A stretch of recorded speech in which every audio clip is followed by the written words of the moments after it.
بخیر زن میاب دوزن امیر از جولو او خیر سازی میزن مسئله وقت و اقبال سعادت آرزومندی ششمین غلبه خود را در رشتان زمین به دست آورد. پدا در ناحیه ناصری خیزران روز 24 نمیدانم، 25 در ناحیه ورزاب دهه چهارباغ، 26 نمیدانم، 27 ناحیه 27 ناحیه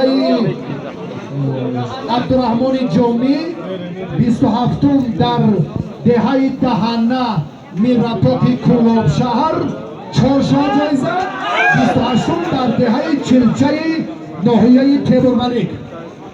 همه را به تنتنه عیدی با شکوه نوروز تشکر سپاسگزار. رحمت کلام به همه شما. دستی آخر دستی آخر خود تشکر. مشورت هر دونا ابوبکر کی عبدالحمید بچه محمد رسول اینطور سالی نیست برادرای گرانوزن وقت غنیمت‌های سفارت 3 شو جایزه، 2 مرسدس، 1 ماشین تمغه خارجی، پرسگو، اشتر، 40 گوسفند، 70 قالین، 3 5 7 9 پای در پای کاری شایسته. بچه دیگه برای قدرشناسی شما مقامات اجرایی حاکمیت دولتی ناحیه صاحبکاران ارجمندی و ناموس این منطقه چی کار کنند؟ بیاید یک پرتاف وقت و سعادت و اقبال نصیبت شد، شایسته و ارزنده ترین مکافات نصیبت.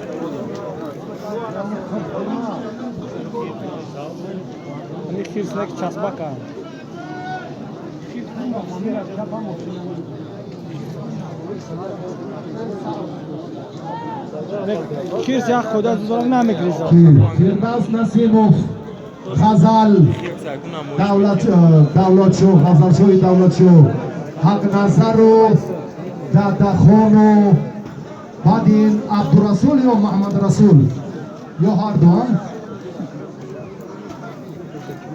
با امیر جون نسیم هنر نمایی کرد که آزمایششون مساوی بود. محمد شریف و امام علی با میدان مرکزی توجه کنید. بختو ای مسئول زنگ دادم گفتم تمام یکی را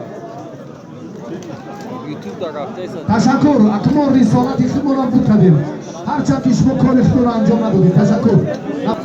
نه تشکر مهم نیست اگه جبدن مهم مرتبه نفوذ.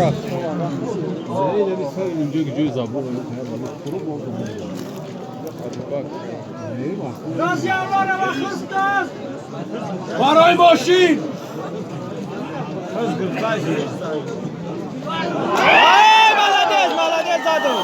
مالادس صوت پهلوان از حلال هم زیاد. تشکر.